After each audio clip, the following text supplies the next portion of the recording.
Hello everyone, welcome to keep learning by Swapnil. आइए question देखते हैं। 2019 में ये PYQ आया है। क्वेश्चन कह रहा है a block of mass m is kept on a platform which starts from rest with constant acceleration g/2। ये एक प्लेटफॉर्म है जिसके ऊपर हमने m मास का एक क्या रखा है, एक ब्लॉक रखा है।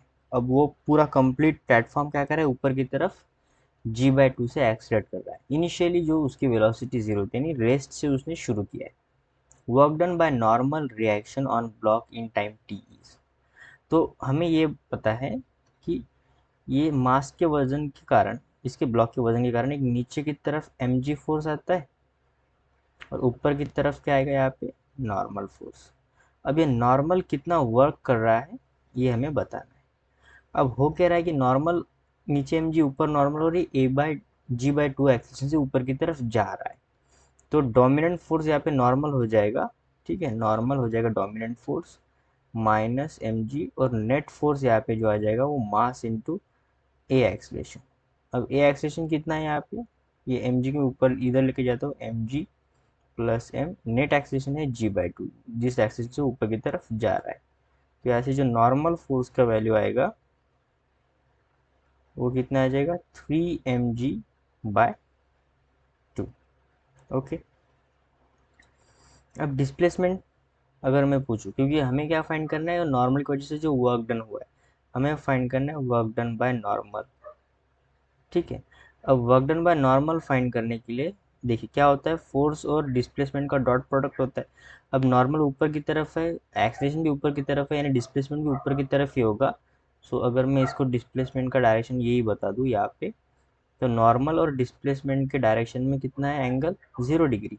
तो वैसे क्या होता है, फोर्स डिस्प्लेसमेंट का magnitude into cos theta.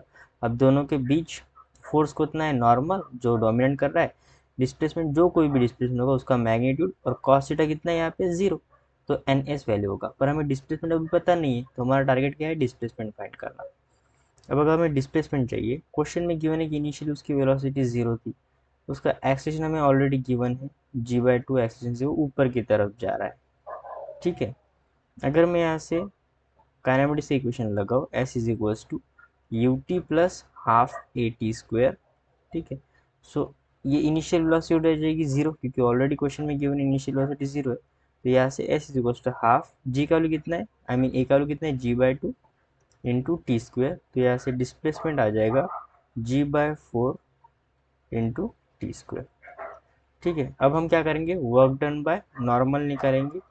Force यानी नॉर्मल का वैल्यू कितना है, नॉर्मल इंटू डिस्प्लेसमेंट। नॉर्मल का वैल्यू कितना है, 3/2 mg, और डिस्प्लेसमेंट का वैल्यू कितना है, g/4 टी स्क्वेयर। ये आ जाएगा 3/8 mg² टी स्क्वेयर। ये हो जाएगा वर्क डन बाय नॉर्मल। ठीक है, 3/8 mg² टी स्क्वेयर। अगर ऑप्शन देखा जाए तो ऑप्शन डी यहाँ से सही आ रहा है। सो ऑप्शन डी यहाँ पे क्या होगा, राइट आंसर होगा। आई होप आपको वीडियो सोल्यूशन अच्छा लगा होगा। वीडियो सोल्यूशन अच्छा लगा है तो चैनल को सब्सक्राइब कर दीजिए, वीडियो को लाइक कर दीजिए। मिलते हैं नेक्स्ट वीडियो सोल्यूशन में। कीप लर्निंग विद स्वप्निल के साथ।